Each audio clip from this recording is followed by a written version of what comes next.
Praise the lord. Good morning. ఈరోజు దేవుని వాగ్దానం కీర్తనలు 91:15. శ్రమలో నేనతనికి తోడై ఉండేదను, అతన్ని విడిపించి అతన్ని గొప్ప చేసేదను. ఆమేన్. ప్రియమైన దేవుని బిడ్డలారా, సాధారణంగా లోకంలో శ్రమ కలిగినప్పుడు మన బంధువులు, స్నేహితులు, నిలవరులు, ఆప్తులు అందరూ కూడా విడిచిపెట్టి దూరంగా పారిపోతూ ఉంటారు. ఎందుకంటే ఆ శ్రమల్లో వారిని సహాయం అడుగుతారని లేదా సహాయం చేయాల్సి వస్తుందని అందరూ కూడా దూరం అవుతూ ఉంటారు.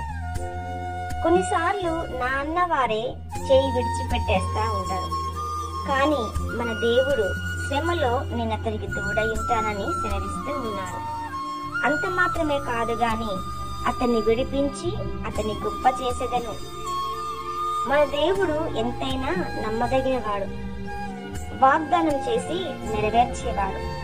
ఈ మాటలు వింటున్న ప్రతి వారి జీవితంలో ఈ వాగ్దానము నెరవేర్చబడి దీవించబడి ఆశీర్వదించబడుదురుగాక. ఆమేన్. ఆమేన్. ఆమేన్.